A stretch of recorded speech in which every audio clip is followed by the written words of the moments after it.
what's up, guys? This is Nerd Talk with Podcast. I am your host, Eli. Joining me today is my good friend and co-host, Ben. Hey guys, happy to be here. We would like to thank all our listeners for tuning into this week's episode. We review media entertainment on a 0.25 scale that we came up with that interprets all media, adding up to 10. We watch it so you don't have to.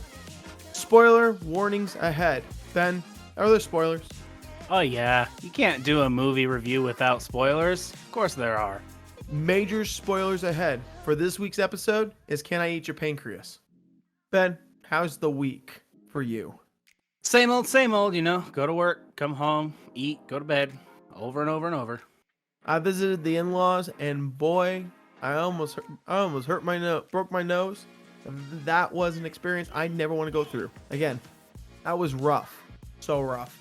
Whoops. Yeah, you know, accidents happen. This week's episode is on the anime movie that came out in 2018, Can I Eat Your Pancreas? This movie was directed by Shinichiro Ishijima. Our main cast, I'm going to name the English ones because that's what I watched. Haruki Shiga is voiced by Robbie Daymond. Sakura Yamauchi is voiced by Erika Harlacher. I think that's how it's said. Kyoko Takamoto is voiced by Kira Buckland. Takahiro is voiced by Kyle McCarley. Ben, I felt this film was taking you everywhere. It took you on a roller coaster of emotions from the start. You felt it at the get-go with Sakura trying to figure out this whole pancreatic disease and Haruki finding out through the journal. And throughout this whole story, it's just twists and turns of their relationship growing and more problems arising. Agreed. Shall I read you a synopsis? Yes, I would love to hear a synopsis. Okie dokie. The aloof protagonist, a bookworm who is deeply detached from the world he resides in, he has no interest in others and is firmly convinced that nobody has any interest in him either. His story begins when he stumbles across a handwritten book titled Living with Dying. He soon identifies it as a secret diary belonging to his popular, bubbly classmate, Sakura Yamauchi. She then confides in him about the pancreatic disease she is suffering from and that her time left is finite. Only her family knows about her terminal illness. Not even her best friends are aware. Despite this revelation, he shows zero sympathy for her plight.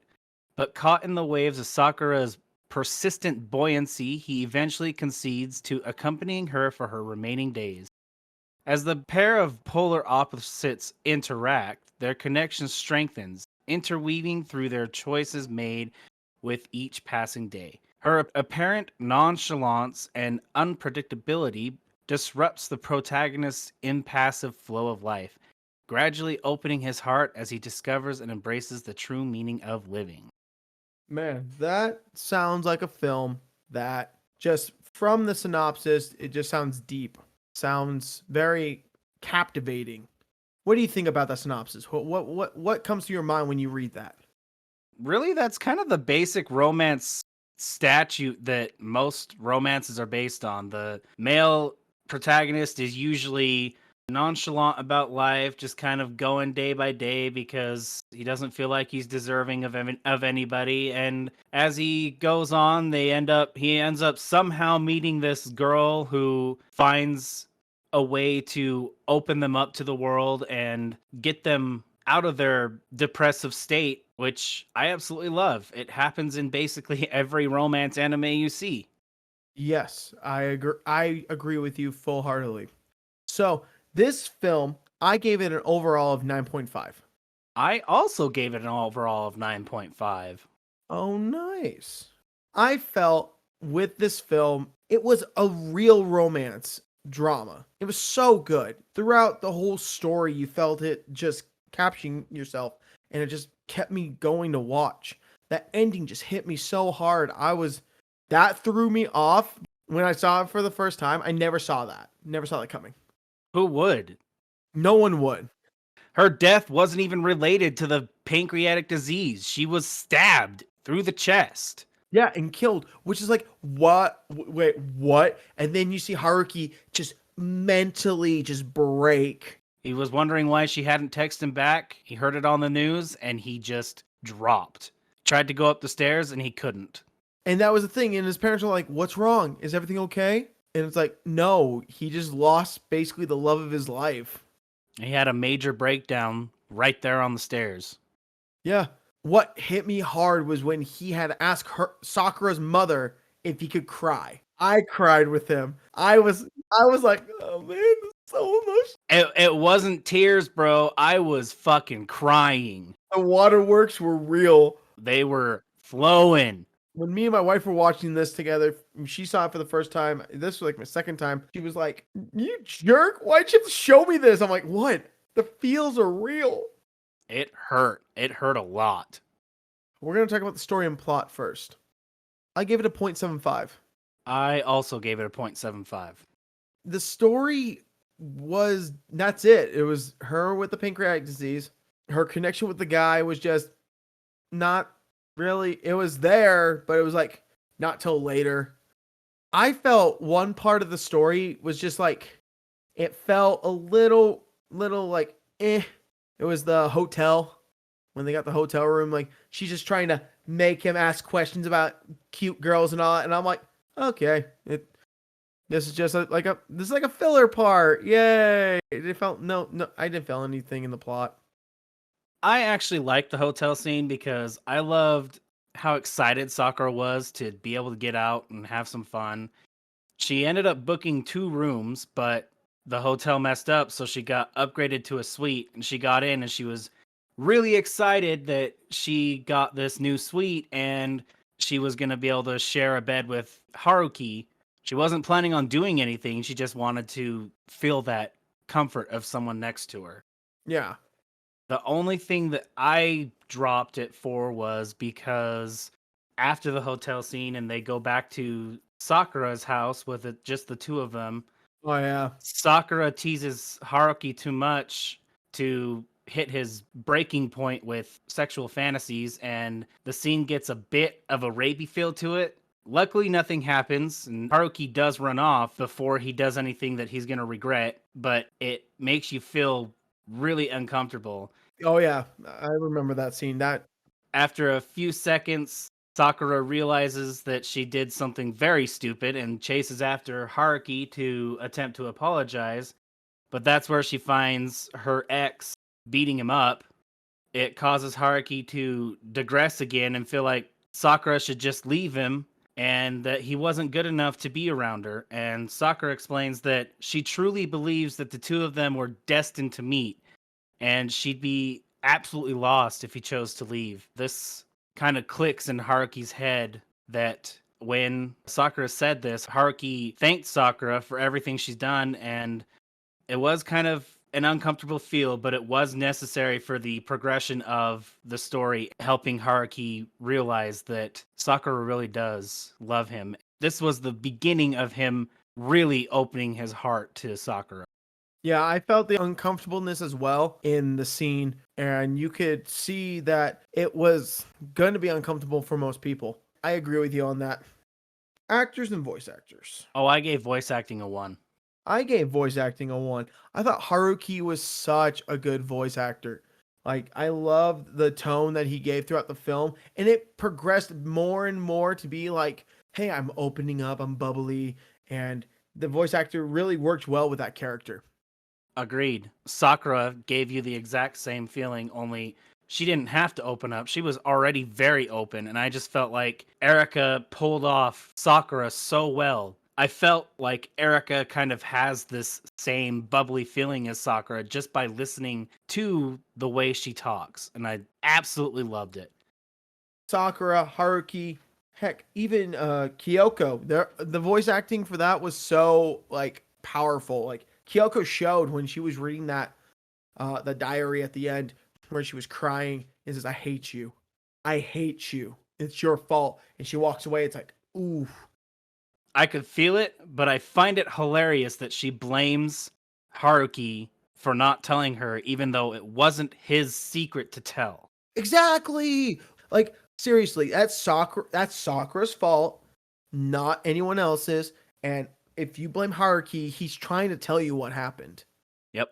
So like he's actually trying to be the voice of reason. I kind of found that Kyoko was kind of a bitch. Oh, 100%.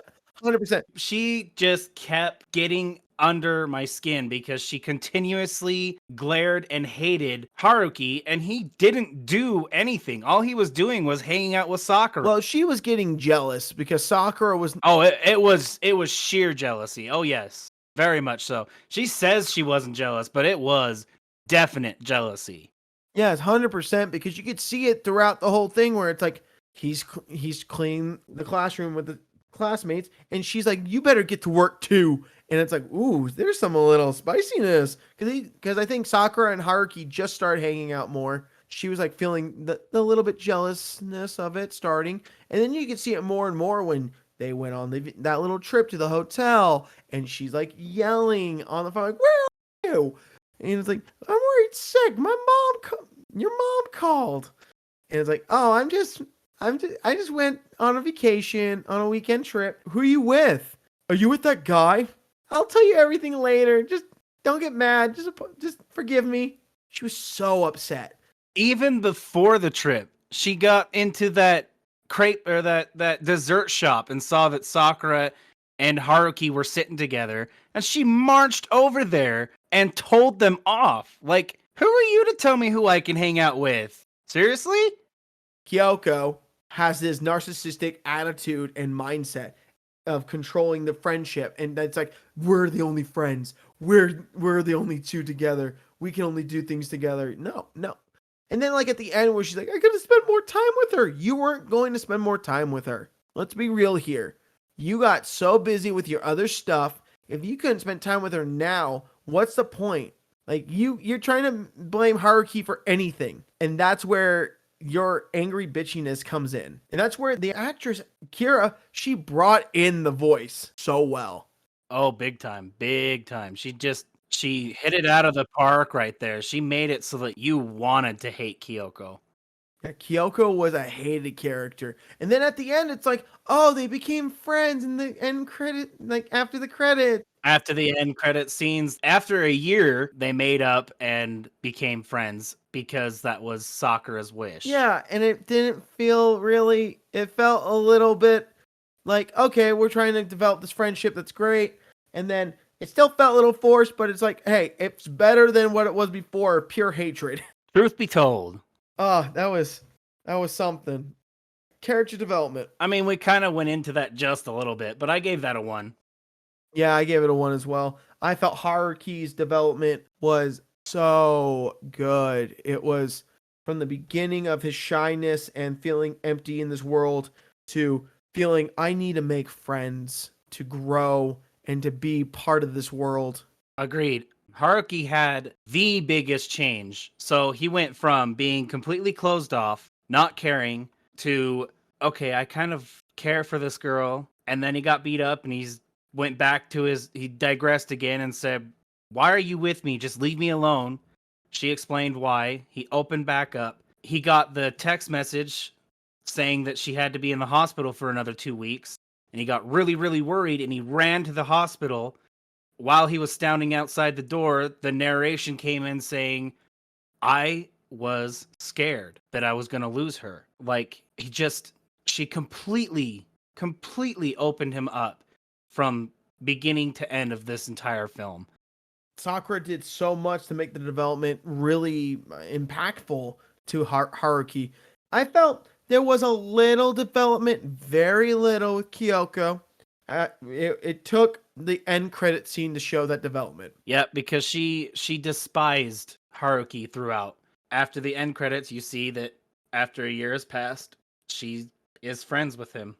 And it took time. And you saw Haruki look completely different with his haircut, with his style, with his mannerisms, his posture. You just saw the complete change. And that's what made this such a good story in the development side, because it's like this one character. Yes, it was only one character that really developed throughout the story, but it's the main character that developed so well. to like change the whole aspect of the character. He did a full 180.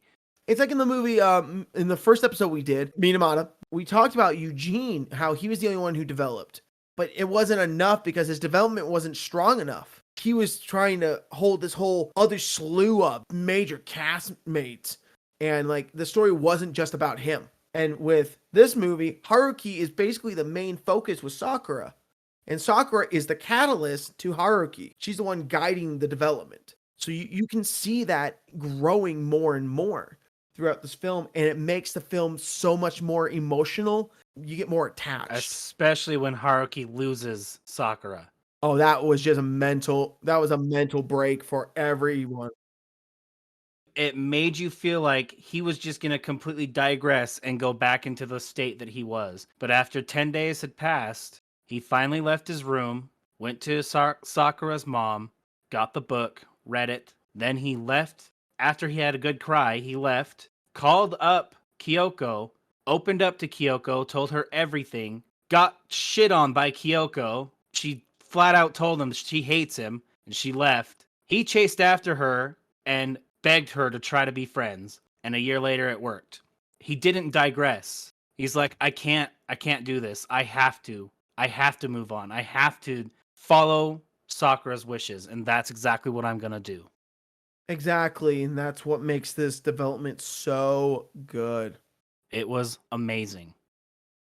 Sound and music. 0.75. I gave it a 1. I was going to, but then I was like, the only music that really made me feel really good was at the beginning, the opening sequence. Fucking amazing. So Dude, that good. was slappy. So slappy. Good. And then the music during the fireworks. You could see the cheer in their face, and the music is playing, and it's loud, and it's great, and it's just a beautiful moment between these two wonderful souls. It makes you connect to these characters. It forces you in. I agree with you. The opening was so good. It was such an upbeat, energetic, really slappy. It was just such a good song to start off this great movie. And then, like you said, the fireworks just like captivated that emotional moment that Haruki does not want Sakura to leave. And you felt that raw emotion in there.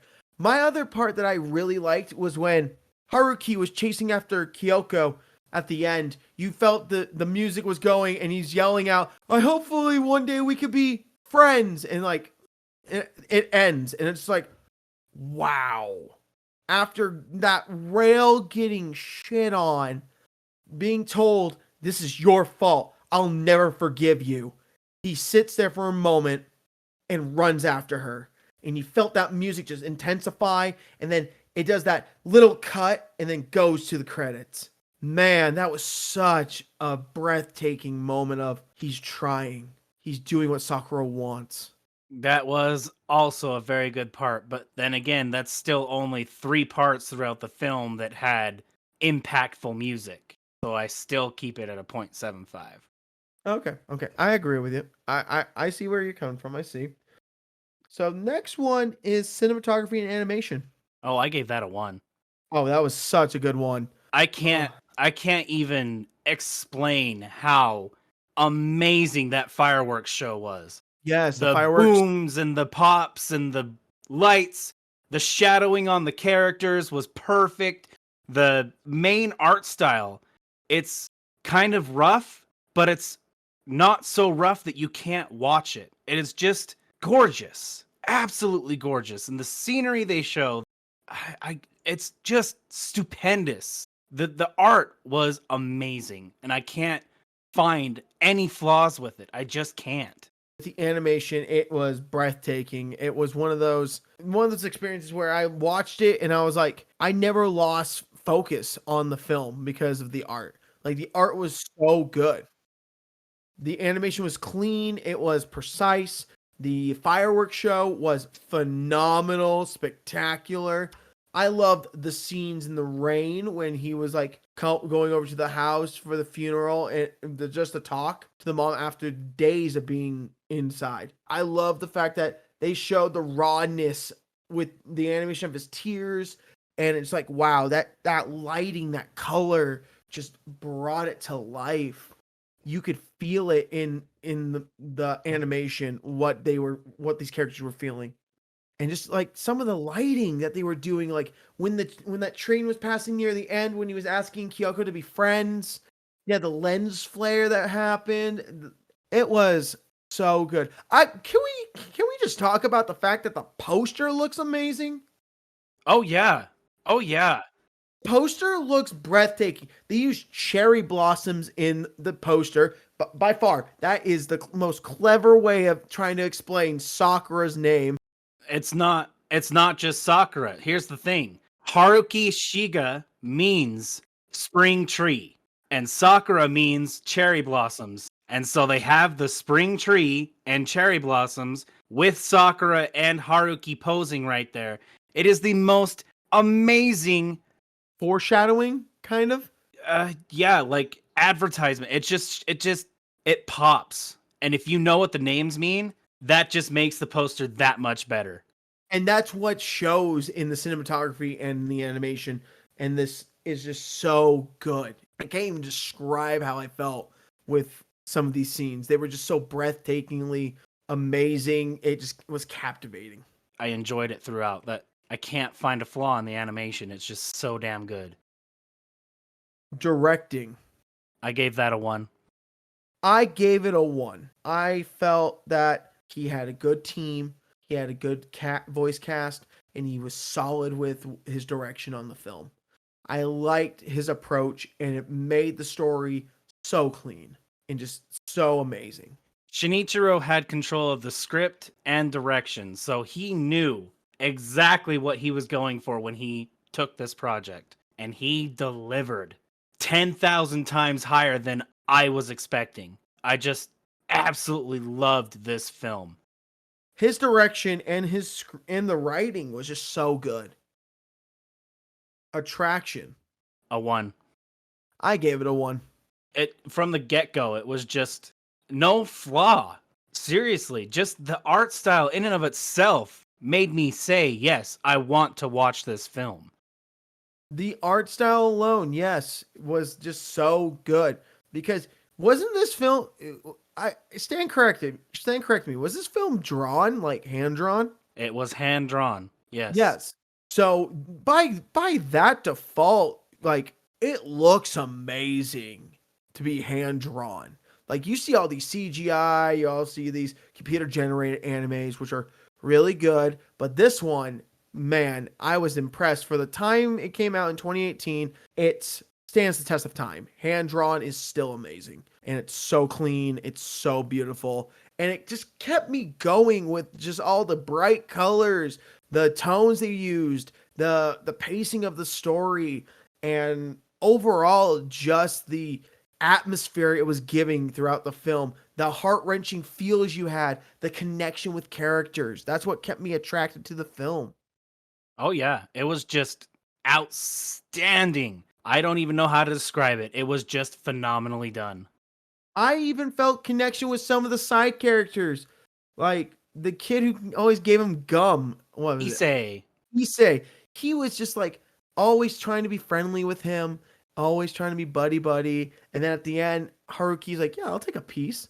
Flips him a piece, and then you saw that he had little brothers. That just he's being a big brother and trying to be a good, responsible. It's phenomenal. Beautifully done. Beautifully done.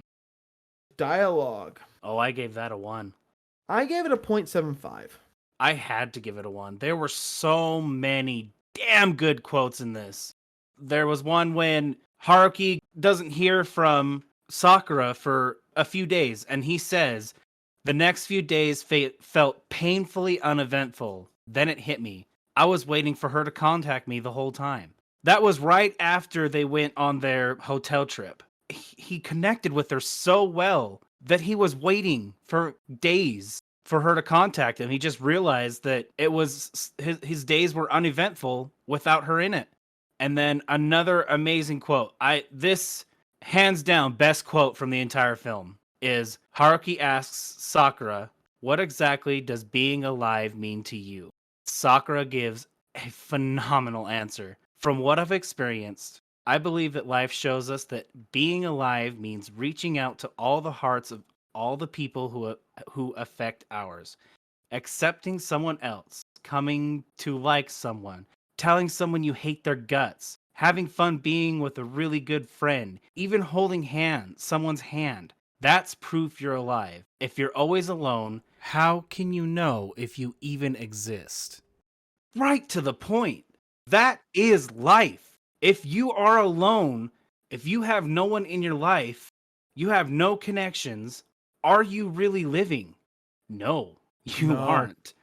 no, no, it hits the soul. That quote's a game changer in the film. Like, when you hear her ideology towards living, she doesn't want to die.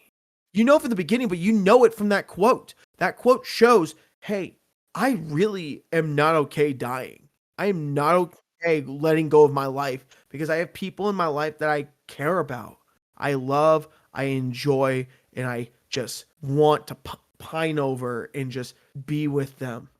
Yes. And another really good quote is when Sakura is drunk in the hotel and she asks Haruki, "If I told you I was actually scared to die, what would you tell me?" And Haruki couldn't respond to it. He didn't know how.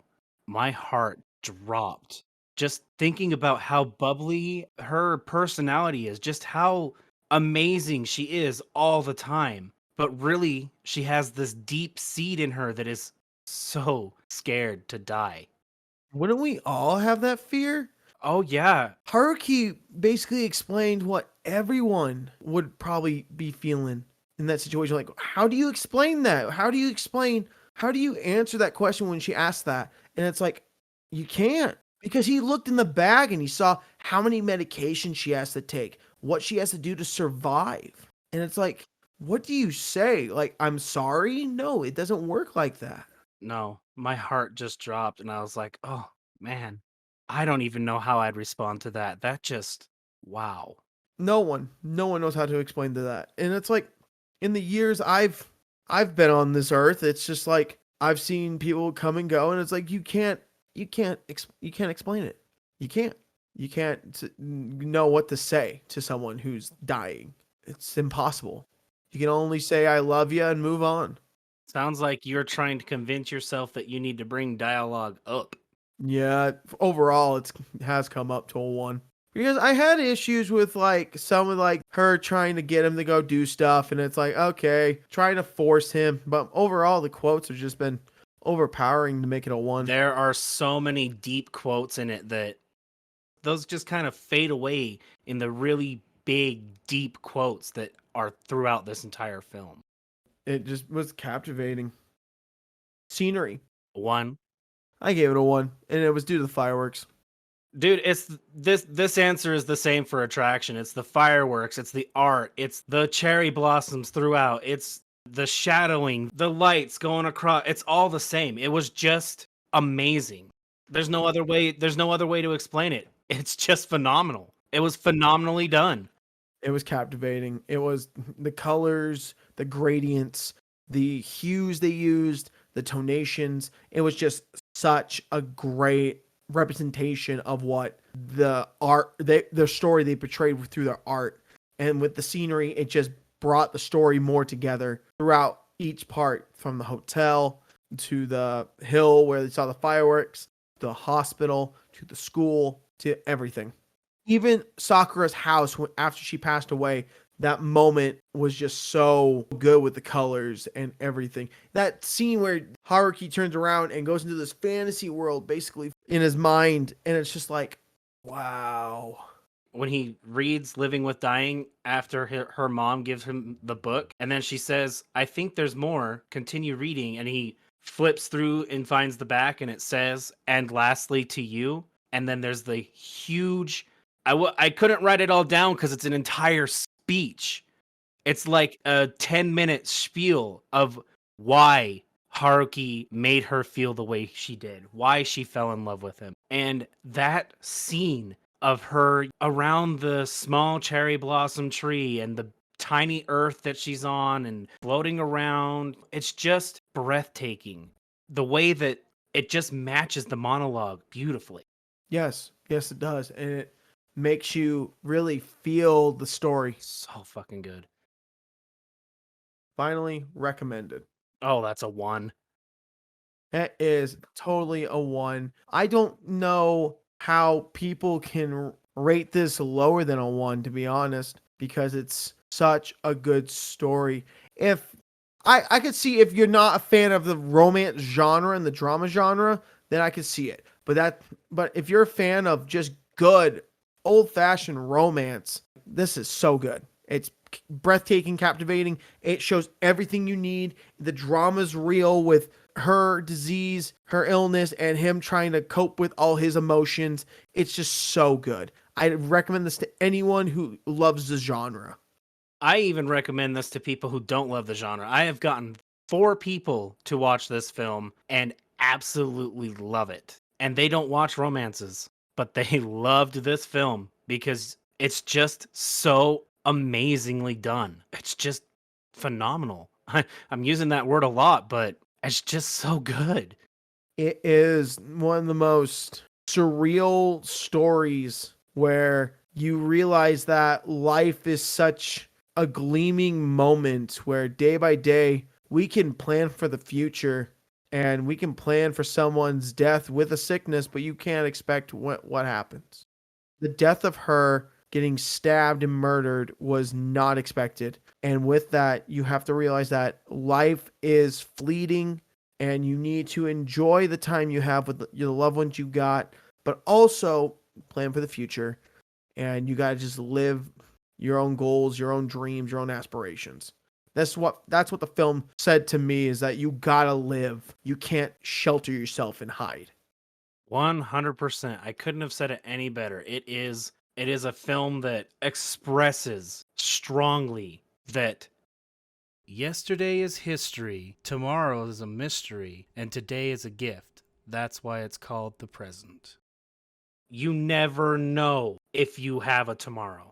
Exactly. At all. Nobody knows if they have a tomorrow, so live in the present. It's one of the most profound quotes to think about.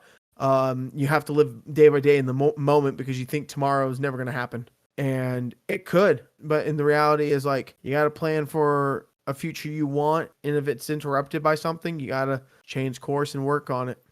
But this film is the definition of what we look for in a romance drama. We see the heartstrings pulled, we see the laughter, the joy, we see the sadness and anger, we see the frustrations and also the disappointments that we feel. But overall, this film just wanted us to see you can find love no matter what if you try and put the effort in. But you have to expect that you may lose it, and you have to accept that love will be still there no matter what. I cannot even express how much I enjoyed this film. It had amazing art, flawless animation, great story, amazing plot line.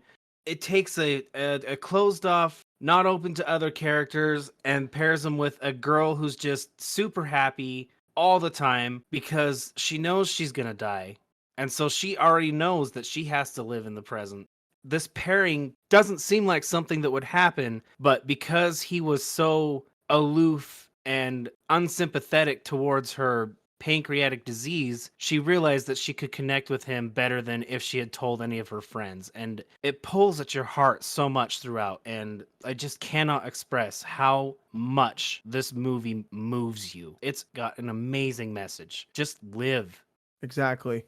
I think that'd be a good time to wrap this up. We're going to talk about next week's episode. Thank you, everyone who stayed and listened. We do appreciate you, as always. We're going to be talking about next week's episode, and next week's episode is Good Will Hunting. I'm going to be real with you. Watching the trailer, that trailer was ass. Just hot, steamy garbage. I was like, why do I want to watch this movie? Seeing this trailer made me feel, wow, the 90s really sucked at trailers. Seeing this trailer made me, okay, well, it's another garbage movie, but we watch it so you don't have to. Exactly. So I gave it like a 5.5. I gave it a 4. I gave it a 4. That trailer just had no attraction. It gave everything away. It gave everything away in like 30 seconds. I just want to watch it because I have to do it for a podcast, so I gave it a 4. As always, Thank you, Ben, for coming on. Of course. Thanks, guys, for listening. Don't forget to like, subscribe, share. We're on all social media platforms and all podcasting platforms. So, as always, I'm Eli. And I'm Ben.